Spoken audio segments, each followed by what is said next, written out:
The new State Minister for Women is vowing to tackle the gender pay gap. Shannon Fentiman says quotas should be considered to get more women into leadership roles. And with 180 domestic violence incidents reported to Queensland Police every day, she's also committed to providing 2 new shelters. The Minister joined me in the studio a little earlier on this International Women's Day. Shannon Fentiman, thanks for coming in.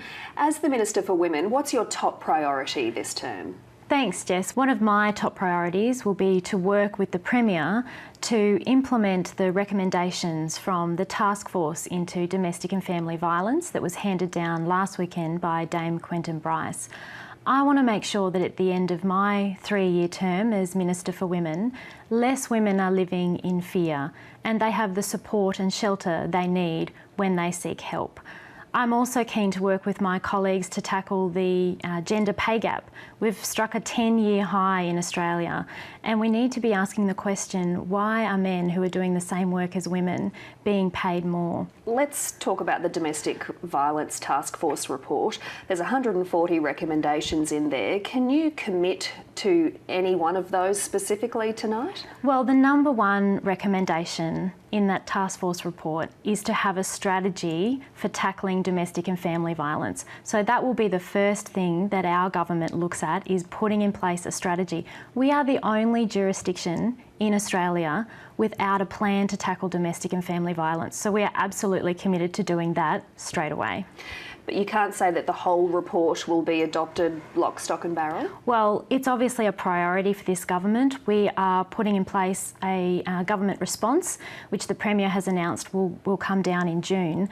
But there are a couple of recommendations from the Task Force report. One of them is we need to urgently provide more women's shelters and refuges. The Task Force report says we need 1 in Brisbane and 1 in Townsville. So that's something we will commit to doing immediately. So how soon do you see those new shelters opening?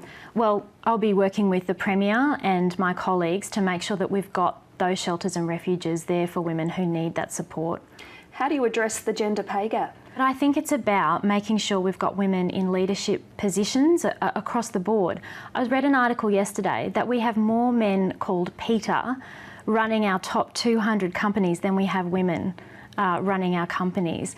But encouraging women to take on these positions, supporting them and mentoring them is absolutely vital. Does that require positive discrimination in selecting women for jobs? Well, I believe we need to look at that. Germany, I think on Friday, introduced legislation to increase the number of women on boards. I think it's something we've got to have a conversation about. A lot of the women I talk to need affordable childcare to actually go to work every day and progress in their career. So there's a whole range of issues we need to look at, and I think we do need to be talking about, quotas for boards and, continuing to support women in these positions. Where do you start then? Obviously within the Cabinet there's a record number of Queensland women these days, but what about in the public service?